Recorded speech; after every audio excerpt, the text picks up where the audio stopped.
I remember the way the night glittered, as if the whole world had been wrapped in silk and jewels just for this gathering. The island I had purchased for $280 million was alive with light. Golden lamps shimmered against the edge of the infinity pool, and the surface of the water reflected chandeliers strung from canopies. A jazz trio played softly, their notes mingling with the crash of distant waves and the chime of crystal glasses. Guests drifted across the terrace in gowns of satin and tuxedos pressed sharp as blades, smiling as though no shadow could touch them. Yet beneath the laughter, I could feel the tension curling in the air, subtle and dangerous. I stood tall among them, refusing to shrink into the years they thought defined me. My dress of dark velvet draped with weight and dignity, the necklace of diamonds at my throat catching the light each time I turned. I raised my glass, my expression calm, but my eyes were sharper than the edge of any blade. I knew too well the games being played beneath the polished manners and polished smiles. They believed my age made me fragile, that money was all I had left to guard. But inside I whispered to myself, steady as steel, they will soon learn who is prey and who is hunter tonight. In the far corner she moved with a confidence that did not belong to innocence. Vanessa, my daughter-in-law, gleamed in a gown of crimson silk, her laughter sweet as honey. Yet while her voice charmed, her hands betrayed her. I saw her lean toward the butler, a flicker of impatience crossing her beautiful face. She slipped a chilled bottle into his hands, her words lowered to a whisper meant for no one else. Only my ears caught it. "Make sure this is poured for Mother," she murmured. "This bottle is special." The butler hesitated, his eyes darting nervously before he gave the smallest nod. I watched the exchange without flinching, my smile unmoved, though a fire stirred quietly in my chest dot. The champagne was poured with a delicate fizz, golden bubbles rising like secrets too eager to escape. I lifted my hand, but I did not drink. Instead, I shifted slightly, my fingers brushing the edge of my napkin as though it needed straightening. My movement seemed trivial, a gesture of habit, yet within that moment I slid my glass across the silver tray and claimed the one meant for me. Vanessa's glass now sat before me, and mine rested in front of her. The butler stepped back without noticing. No one else saw. It was the kind of sleight of hand I had mastered long ago in boardrooms, when a subtle glance or pause could change the fate of millions. Tonight, it was not money at stake, but life. Vanessa lifted her glass with a radiant smile, her eyes darting toward me with a flash of victory she thought hidden. Around us, laughter swelled, music filled the air, and the crowd clinked their glasses together in celebration. I met her gaze, calm as still water, and raised my drink just as she raised hers. Inwardly, I whispered to myself, steady and cold, let her taste what she intended for me. The moment stretched thin, as if the air itself was holding its breath. She drank deeply, savoring the triumph she believed was hers. I only touched my lips to the glass, my smile unwavering. A single heartbeat passed, then another, the tension coiling tighter, waiting for the inevitable. Cheers! The word rang through the hall, bright and careless, and the clinking of crystal filled the air. I raised my glass with everyone else, my face calm, my eyes steady. Vanessa tilted hers back, her lips parting in that triumphant smile she always wore when she believed the game was hers. Then, in a breath, her smile collapsed. Her eyes widened, panic flooding them like a sudden storm. Her hand trembled so violently the champagne spilled, the glass slipped from her grip, and it shattered against the marble floor with a sound that cut sharper than any scream. The music stopped at once. The saxophone faltered, the piano keys hung in silence, and all that remained was the gasp of the crowd. Guests turned, voices hushed, whispers chasing one another across the glittering room. Some stepped back, others leaned forward, uncertain whether to rush to her or to retreat from what they did not understand. Vanessa staggered, clutching the edge of the table, her face pale beneath the perfect mask of makeup she had so carefully painted. I, meanwhile, did not flinch. I lifted my glass slowly as though nothing in the world had changed, and let the champagne touch my lips. I drank a single sip, cool and deliberate, then allowed the faintest smile to rise. It was a smile that held a secret no one else could yet name. They would never believe it, I thought, as I set the glass back down, not unless they knew how carefully this night had been prepared. The truth was simple. What happened in this hall was not born tonight. It had been waiting, patient and silent, for many long months. My name is Diana Livingston, and at 70 years old I carry more than wrinkles and silver hair. I carry the weight of a lifetime that began with nothing. I was a young widow with 2 children and no safety net, just determination carved into my bones. From a single rented office, I built a company, one patient at a time, until it grew into a vast network of clinics and hospitals. People called it an empire of healthcare, but to me it was the proof that hard work, intellect, and sacrifice could outlast despair. For decades, I signed every check, negotiated every contract, and fought every battle that tried to push me aside. When I sold the company last year for hundreds of millions, it was not greed that guided me, but relief. I wanted peace. I wanted mornings where I could wake to the sound of the sea instead of the ring of a phone demanding my judgment. I bought the island because I thought perhaps solitude could be gentle after all those years of struggle. I thought I had earned it. My fortune to me was never simply money. It was a shield, a testament to survival, and a promise that in my old age I would not need to beg nor bow before anyone. Yet even as I stood on that terrace, diamonds at my throat, champagne in hand, I knew peace is not so easily purchased. The empire I built still cast its long shadow, and those who circled me did not see a woman deserving of rest. They saw only wealth, and in their eyes, wealth is prey. Jonathan Livingston, my son, grew up with every door open before him. He wore tailored suits before he learned how to balance a checkbook, and he drove imported cars while I was still signing contracts that kept the company alive. On the surface, he looked the part of a man who had inherited my discipline, polished and cultured, shaking hands with bankers and raising glasses with politicians. People called him charming, respectable, even brilliant. They never saw the weakness beneath the veneer. Jonathan never carried the same fire I had. He spoke too easily of success, always chasing the next big venture, convinced he could leap without building the bridge first. His latest gamble, a glittering technology startup with promises of revolution, had collapsed under the weight of its own illusions. What remained was nearly $50 million in debt, a sum so enormous it could drown him and everything he touched. I knew none of this at first. He smiled at dinners, kissed my cheek, pretended nothing was wrong. But silence has a way of cracking, and soon I saw the nervous glances, the phone calls taken in hushed corners, the tension at his jaw whenever money was mentioned. He understood I would not hand over my fortune easily. Yet he was caught, trapped between the banks that demanded payment and the wife who demanded luxury.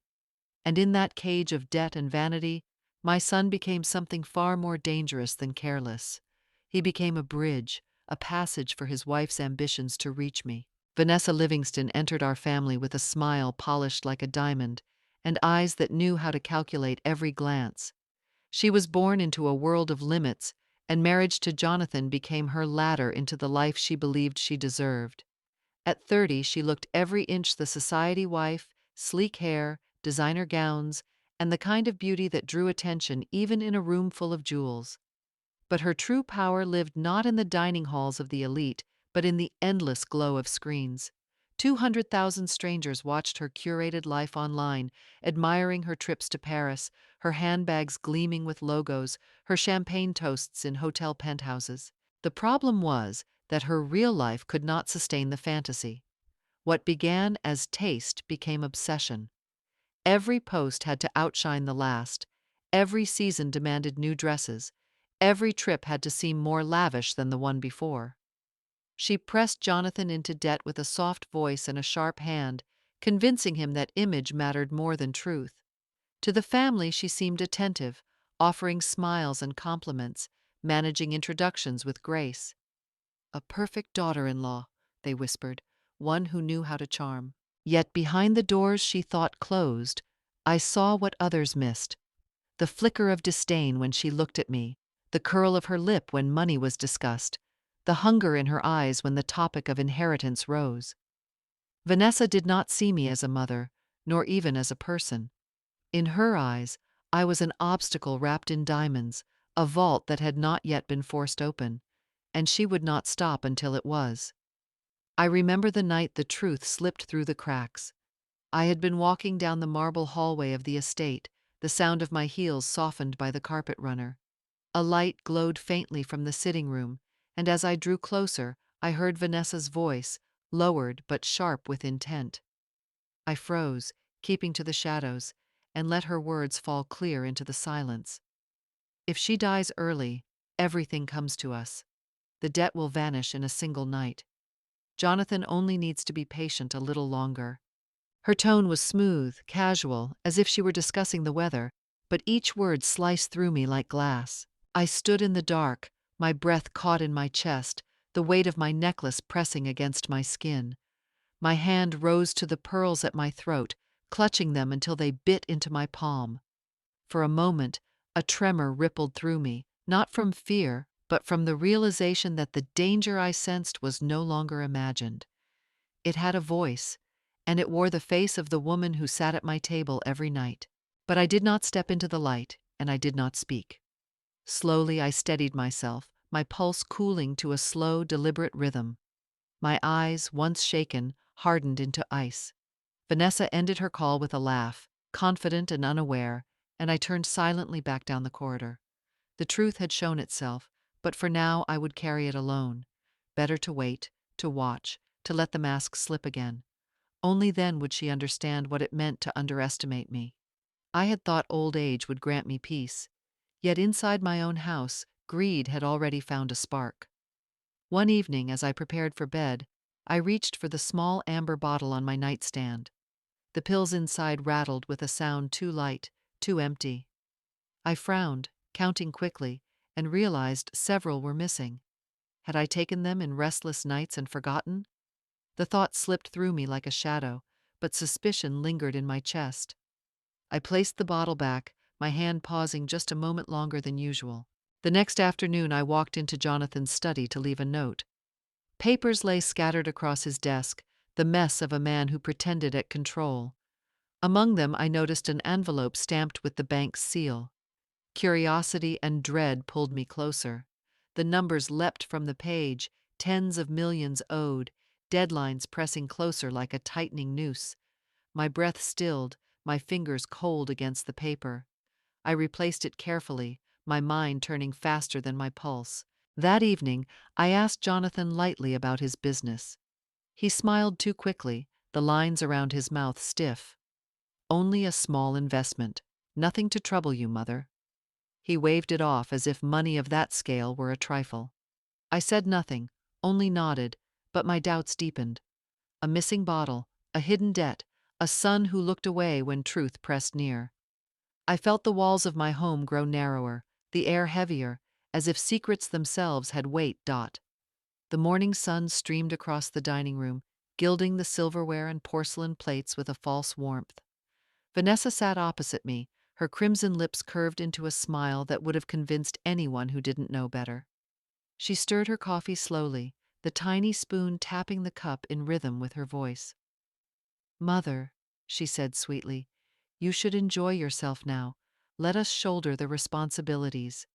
At your age, money is nothing but a burden." Her tone was honey, her eyes glistening as though she cared, but I caught the steel beneath the sugar. I lowered my gaze to the toast on my plate, nodding once, letting silence be my answer. Inside, my eyes wanted to cut through her mask, but I forced them down, hiding the sharpness beneath stillness. The table felt colder than the marble beneath my feet. Jonathan looked from her to me, unease flickering across his features before he buried it with another sip of coffee. Vanessa leaned forward just slightly, her voice softer, almost conspiratorial. "Who knows how much time you have left," she murmured, "and we ought to be ready." Her hand brushed Jonathan's arm as if to anchor her words in his skin. I felt the pearls at my throat again, cool against the heat rising within me. I held my tongue, tasting restraint like iron. Let her believe I am docile. Let her believe her smile blinds me, for now. It began with the smallest of habits, but I noticed because mothers always do. Each time Jonathan's phone rang, he would excuse himself with a smile that never reached his eyes. He slipped into corners, lowered his voice, his words clipped and hurried. When he returned, he smoothed his expression too quickly, as though he could iron out worry with a single practiced grin. I watched from my chair, silent, the sound of the clock louder than his excuses. One evening, as the family sat together after dinner, the conversation drifted to insurance. A relative mentioned premiums in passing, nothing more than idle talk. Yet in that moment I caught it, the glance. Jonathan's eyes flicked toward Vanessa and hers darted back to him, a spark of recognition that lit only between them. It lasted no longer than a breath, but it was enough. A glance can be louder than words. My hand tightened around the stem of my glass, steady to anyone looking, but I felt the weight of understanding settle over me. They were bound together by something unsaid, and the word life insurance was not an accident. It was a door half open, and for an instant I saw what hid behind it: secrets, schemes, and perhaps something far darker than financial ruin. I let the conversation continue, my lips curved in polite amusement. Inside, though, my pulse slowed, cold and deliberate. They thought I was blind to their whispers, deaf to their silences. But I had lived long enough to know the language of shadows, and the shadows in my home were growing. The words I had overheard returned to me in fragments, echoing like broken glass in the dark. If she dies early, everything comes to us. I carried them inside me, fitting them together with the clues that had been gathering like dust no one bothered to sweep. The bottle of sleeping pills, lighter than it should have been. The bank statement, shouting of debts Jonathan pretended did not exist. The stolen glance between husband and wife when life insurance slipped into the air. Alone, each detail could have been dismissed. Together, they formed a shape I could no longer ignore. I felt the edges of suspicion sharpen, pressing into me, but I did not let it show. To reveal knowledge too early is to lose the advantage. So I bent my shoulders slightly, let my steps slow, allowed my sighs to seem heavier than my bones. I gave them the picture they wanted to see, of a woman slipping into frailty. If they believed I was blind and weak, they would grow careless. And in carelessness lies confession. That night, I paused in front of the long mirror in my room. My reflection looked back, proud yet lined by years, the pearls at my neck gleaming pale against the velvet of my dress. I touched them, steadying my hand, letting the cool stones remind me of endurance. My voice in my head was calm, sharper than any blade. I know this game. When the enemy believes you know nothing, that is the very moment they reveal themselves. Dr. Leonard Carter had been my physician for over 2 decades, a man whose calm eyes had seen me through both exhaustion and triumph. He arrived at the villa for what should have been a routine examination, his leather bag placed carefully on the polished desk. I expected nothing unusual, yet when he unfolded the lab results, his expression darkened. He studied the paper for a long moment before lifting his gaze to me. "There are traces here," he said, his voice quiet but firm. "Minute amounts of a compound that interferes with heart rhythm. Not enough to kill at once, but if it builds, it would appear as nothing more than a natural heart attack." The room seemed to tighten around us, the curtains too heavy, the air too still. My hands rested on the arm of the chair, steady though I felt the weight of his words pressing against my chest. "Someone," he continued gently, "is slipping something into your food or drink. You must be careful." I met his eyes without flinching. For a heartbeat, silence stretched, filled only by the distant sound of waves breaking against stone. Then I nodded once, slowly, and lowered my gaze as if to accept his caution. But inside, something fierce sparked awake. Pieces I had been collecting, fragments of suspicion, aligned themselves into a clear and undeniable pattern. I no longer doubted. I knew. Clara Jenkins had been my housekeeper for more than 2 decades, a woman who had tended to my children, my home, and even my grief with a loyalty that never wavered. She knew the rhythms of the villa better than anyone, and so when she came to me that evening with hesitant steps, I understood at once that something heavy pressed upon her heart. Her hands wrung the hem of her apron, and her voice quivered as though she feared the walls might overhear. "Mrs. Vanessa," she whispered, "asked me to prepare a special bottle of wine. She said it was only for you." I have done as told, but the thought of it has left me uneasy, unable to sleep. Her words hung in the air, trembling as much as her fingers. I saw the conflict in her eyes, the struggle between duty and fear. Clara worried not only for me but for herself, afraid that in obeying Vanessa's command she might be complicit in something darker than service. I let the silence stretch for a moment, feeling the weight of her confession settle into my bones. Then I reached forward, placing my hand firmly yet gently on her shoulder. "You have done the right thing," I told her. "Do not fear, the rest is mine to handle." Her eyes shimmered with tears, relief breaking through her dread.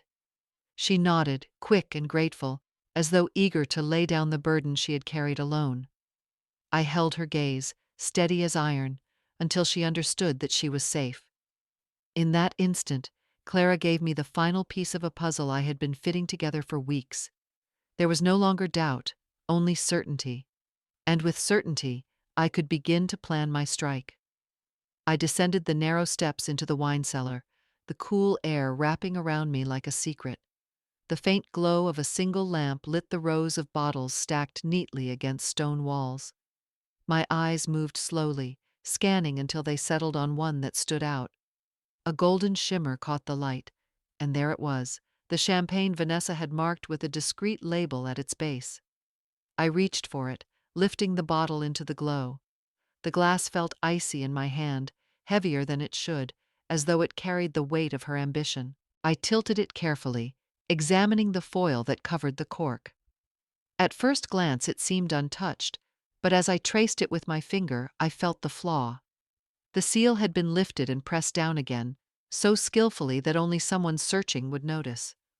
I let my fingertip rest there, the faint line of tampering hidden beneath gold. For a long moment I stared at it, the silence of the cellar broken only by the faint hum of the cooling system.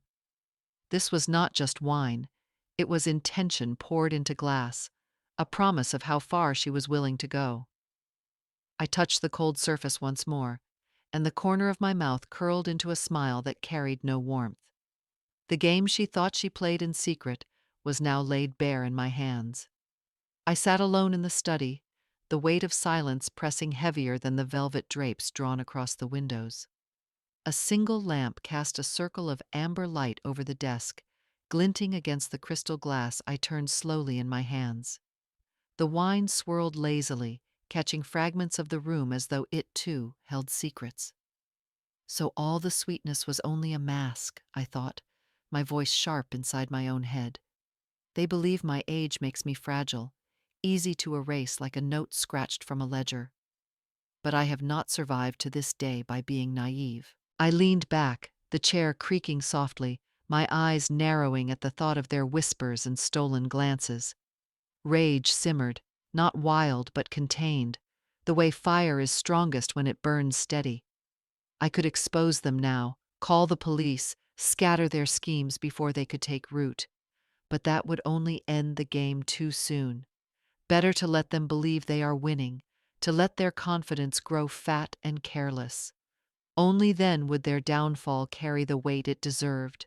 My hand stilled the glass at last, setting it gently on the desk. The decision had already hardened inside me. They would not find an easy victim. They would find a hunter who had been watching all along. I reached for the telephone, each number pressed with deliberate calm. When the line clicked alive, my voice was steady. "Richard, it is time to open the vault again. I need you to prepare everything. Tonight, the game begins." Dr. Carter returned 2 days later, his face carrying the weight of knowledge he wished he did not have. He closed the door behind him in my study, placed a sealed envelope on the desk, and spoke in a voice lowered with gravity. The analysis confirmed it. The champagne contained digitalis, an extract from the foxglove plant. In small amounts, it unsettles the heartbeat, invisible to most. In greater doses, it mimics a heart attack so perfectly, no suspicion would linger. His hand brushed his brow, and for the first time I saw fear in him. "If you had drunk that glass," he said quietly, we would already be planning your funeral." The words should have chilled me, but instead a calm spread through me, cold and precise. I lifted the envelope, opened it, and glanced at the report without surprise. Every suspicion now stood carved in ink. The weapon was real, the intention undeniable. I let the paper fall back onto the desk and looked at him with steady eyes. "I know," I said, the corner of my mouth curving in the faintest smile. "And now I also know exactly what I must do." Richard Hale arrived at dusk, his presence as solid and unyielding as the leather briefcase he carried. We met in the study where the curtains were drawn tight, the air thick with the scent of old books and ink. He placed the case on the desk, opened it with a quiet click, and revealed the steel box that had guarded my first will for years. The documents inside were yellowed at the edges, a relic of a different time when I still believed blood was bond enough. This evening was different. I signed my name to a new will, each stroke of the pen deliberate, final. The majority of my estate would flow into a charitable trust beyond the reach of greed. Funds would be locked, protected from schemers, and dedicated to causes that would outlast all of us. My grandchild, innocent of their parents' shadows, would be secured until adulthood. But Jonathan and Vanessa would find no control here, no strings to pull, no fortune to exploit. Their hands had already reached too far. Richard studied me as I slid the papers back across the desk. His eyes carried a question he finally voiced. "Are you certain you want to go this far?" he asked, his tone grave. I met his gaze, my voice firm, edged with ice. "I built all of this with my life," I said. "I will not let it fall into the hands of those who wish me dead." The room was still as stone, and in that silence the new future was sealed. Clara did as I asked without hesitation, her loyalty unshaken even as her hands trembled slightly while placing the tiny recorder beneath the heavy oak cabinet in the sitting room. It was a simple device, hidden where no eye would linger, but it had the power to strip away illusions. For nights it lay silent, capturing nothing more than idle chatter until at last the moment arrived. Jonathan and Vanessa entered, their voices hushed but sharp with intent. The recording played back to me later in my study, the static of the machine giving way to words that cut like blades. "The insurance will cover everything," Vanessa said, her tone smooth and certain. "All it takes is her disappearance." Jonathan's voice followed, hesitant, almost pleading. "And if we are discovered?" he asked, the weakness in him naked. Vanessa's reply was colder than ice. Who would ever doubt? A heart attack at 70 is the most ordinary thing in the world. The words bled into the silence of the room as I listened. My eyes blurred, not from age but from the sting of betrayal. To hear my son's voice, however wavering, aligned with hers was a wound deeper than any poison. A tear traced down my cheek, but I did not wipe it away. Instead, I let the salt remind me of what was at stake. Pain became resolve. The tape was more than evidence. It was the truth spoken aloud, undeniable and final. I closed the recorder, my hand steady now. Betrayal had taken root, but so had my weapon. The dining room glowed with candlelight, the silverware gleaming as though it belonged to a family untouched by shadows.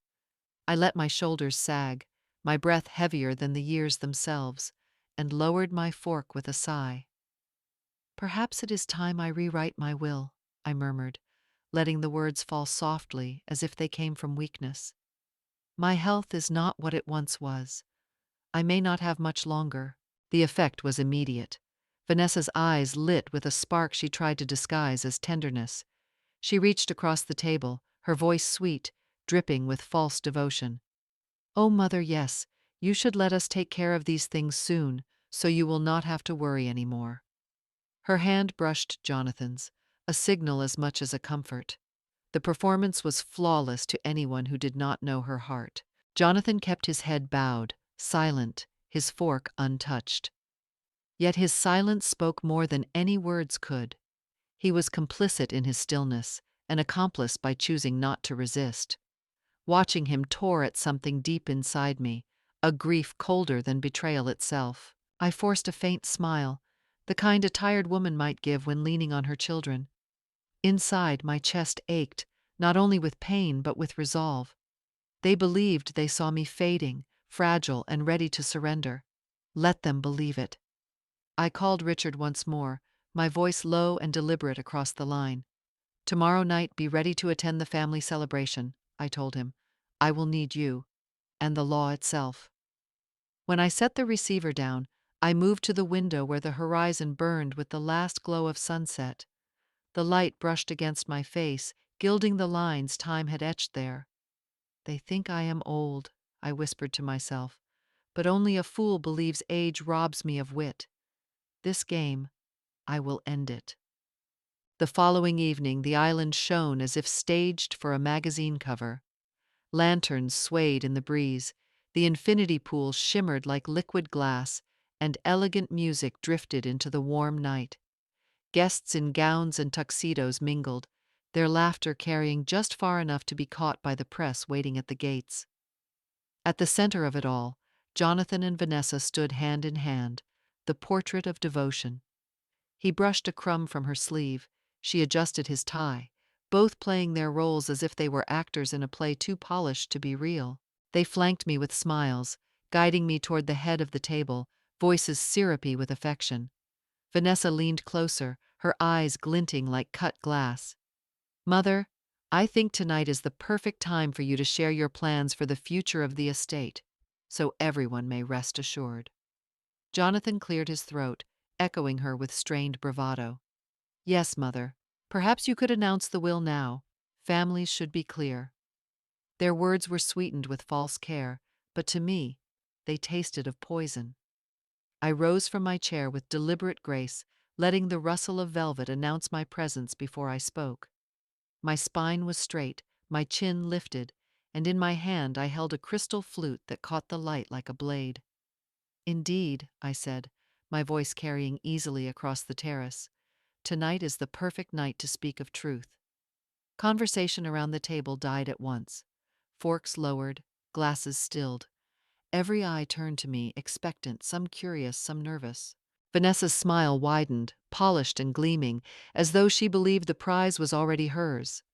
Her fingers brushed Jonathan's arm, and I saw the pride in her gaze, the certainty that I was about to declare their inheritance before the world.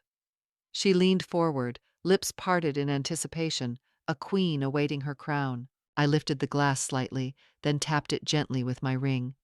The sound was sharp, crystalline, and it echoed through the room with finality. A hush fell heavier than the ocean air outside. I turned my head toward the staff standing by the wall, gave a subtle nod, and the projector hummed to life. The lights dimmed, the golden glow replaced by the flicker of a screen. In that instant, I did not look at the guests or at the faces of my son and his wife. I looked only at the champagne in my hand, steady and bright, and allowed a faint smile to play across my lips. They thought this was their triumph.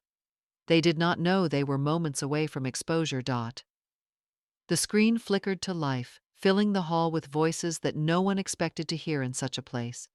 At first there was a low hiss of static, then Vanessa's words rang out, clear and merciless. "If she dies early, everything will be ours. The debt will vanish overnight." A ripple of shock moved through the guests, a collective intake of breath that seemed to pull the air from the room. Jonathan's voice followed, thin and trembling. "And if we are discovered?" he asked, his weakness exposed for all to hear.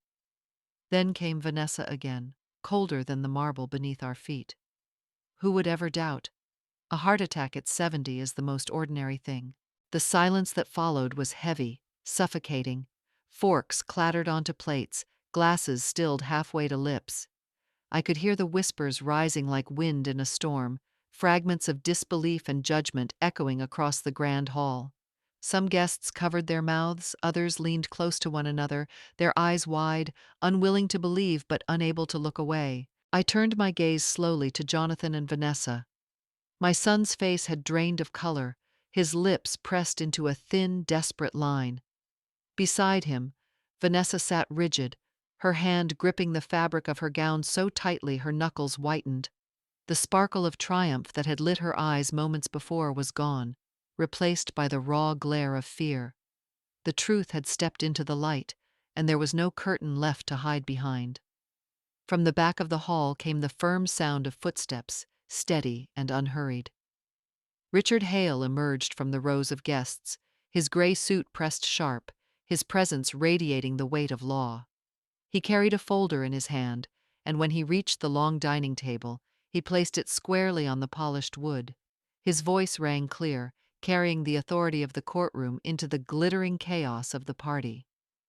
"This is the forensic report on the champagne Mrs. Vanessa instructed the butler to serve," he announced. "It contains digitalis, a substance known to disrupt the heart's rhythm." Gasps spread like wildfire, guests leaning forward as if struck by a sudden chill. But Richard was not finished. He opened the folder with deliberate calm, revealing crisp pages stamped and sealed. "And this," he continued, "is the only valid will. Mrs. Diana has transferred the entirety of her estate into a protected trust. Jonathan and Vanessa no longer hold any authority or control over her fortune." The room erupted. Some guests clapped hands over their mouths, others whispered furiously. A few raised their phones, recording every word, every flicker of expression on Jonathan's and Vanessa's faces. The once perfect facade cracked under the harsh light of exposure. I walked toward them with measured steps, the crowd parting as if the very air bent to make way. My eyes locked on Jonathan and Vanessa, and in that silence I let my words cut sharper than steel. "You thought I was old, easy to fool, a relic ready to be erased. I built this with my own hands, every brick, every dollar. And it is these hands that will decide who inherits. Your greed is not your strength. It is your sentence." The last syllable had barely left my lips when the doors opened and uniformed officers stepped in. Their presence was a hammer striking the hall into silence. They moved directly toward Vanessa, their expressions firm, their purpose undeniable. She lurched back, her voice breaking into a scream. "No! She's framing me! It's all a setup!" But the eyes around her had already turned away, cold with judgment. Jonathan collapsed into his chair, his hands clutching his head as though he could hide from the truth. His silence was louder than her cries. The officer read the charge with a voice that echoed through crystal and marble. Attempted murder. Poisoning. The click of the handcuffs was sharp, final, and it stilled the hall into breathless quiet. Guests whispered furiously, some covering their mouths, others raising their phones to capture every moment. Vanessa fought against the officers, her gown twisting as she struggled, her words spilling like acid. "It was all for Jonathan. I did it for him, not alone." Yet no one stepped forward, no hand reached to help. She was dragged away beneath flashing cameras, drowned in the weight of her own disgrace. Jonathan slumped into the chair as if the weight of the room had broken his spine. His skin had turned the color of ash, his eyes hollow with disbelief. Around him, whispers rippled like poison. A businessman I had known for years leaned close to his companion, his voice carrying just far enough for others to hear. "This is the man who bragged he would be a tech billionaire? How ridiculous!" The words stung sharper than any blade, and Jonathan's shoulders caved further. Then came the vibration of his phone, again and again, relentless. He pulled it from his pocket, but the glow of the screen only deepened his ruin. Messages stacked one after another, the bank demanding immediate repayment, investors announcing withdrawal, partners severing ties. His empire, built on air and vanity, collapsed in a flood of cold notifications. Jonathan buried his face in his hands, the illusion of grandeur slipping away until nothing remained but a broken man. I sat upright, my posture unwavering, my gaze steady on the son I once cradled. For a moment sorrow brushed against me, the ache of blood turned against itself. Yet my voice was steel when I spoke. "You may lose everything, Jonathan, but that was your choice. I gave you everything, except wisdom." He did not raise his head. Shame had chained him lower than my words ever could. That very night, the headlines spread like fire. Heiress-in-law arrested in poisoning scandal on $280 million private island. The world now knew what I had long suspected.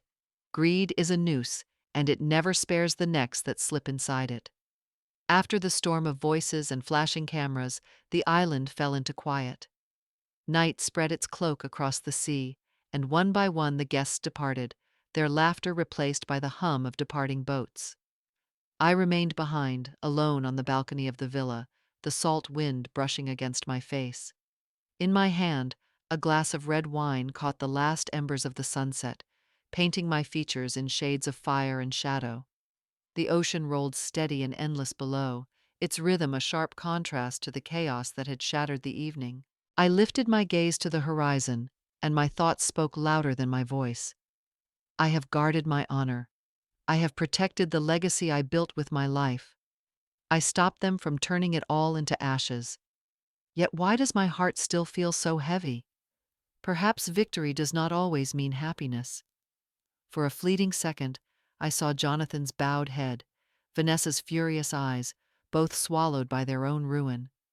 A tear slid down my cheek before I brushed it away quickly, reclaiming my pride. I raised my glass once more, the wine trembling against the vast silence, my eyes drifting far beyond the line where sea met sky. Maybe revenge is only the closing of an old chapter, not the beginning of joy.